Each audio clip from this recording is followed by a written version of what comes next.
patirtas pralaimėjimas prieš Šilutės komandą. Visų pirma, jūsų mintys apie rungtynes? Šiandien jie tikrai geras rungtynės turėjo, sumetė savo metimus, sunkiai gynybai sekės, daug palyginus antrų šansų turėjo, nesakė treneris kiek, bet tikrai daug turėjo antrų šansų. Tai gal tas ir padėjo, gal mūsų koncentracija prieš tą šventės sumažėjus, gal ir pavargę esam po maratono varžybų, dar plus nepilna sudėtis esam. Gal ir tas lėmė, tai nežinau, tiek turiu ką pasakyti. Turit ir jūs tų traumų, varžovai irgi turėjo, realiai rotacijai 3 žaidėjus nuo suolo, tai čia tuo pasiteisinti galbūt nelabai ir galima, nes ir jie turi problemų. Ne, tai čia pasiteisinti tai negalima, jie šiandien tiesiog geresnės rungtynės sužaidė ir susimetė savo metimus, ko mes neįvykdėm.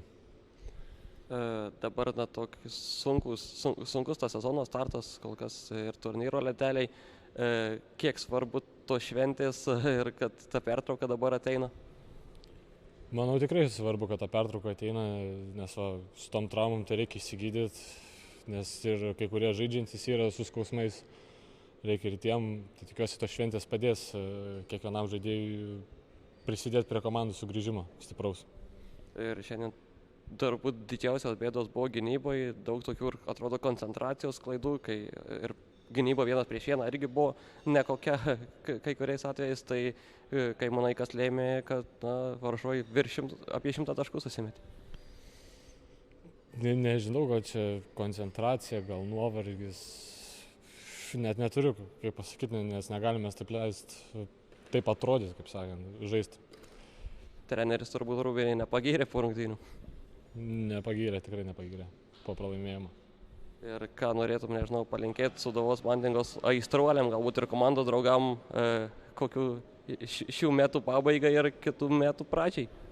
Kad būtų šitie metai paskutinės dienos laimingiausios, kurios gali būti per metus, pabūti su artimaisiais, atšvęsti linksmai ir nuo stalo pakilti pilnais skrandžiais.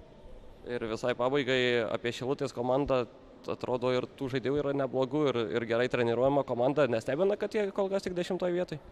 Tikrai stebina, mes dar kalbėjom ir vakar prieš rungtynės, vakar treniruoti ir šiandien prieš rungtynės kalbėjom, kad sudėtis gera, reikia neatsipalaiduoti ir žaisti prieš juos, bet šiandien neišėjom.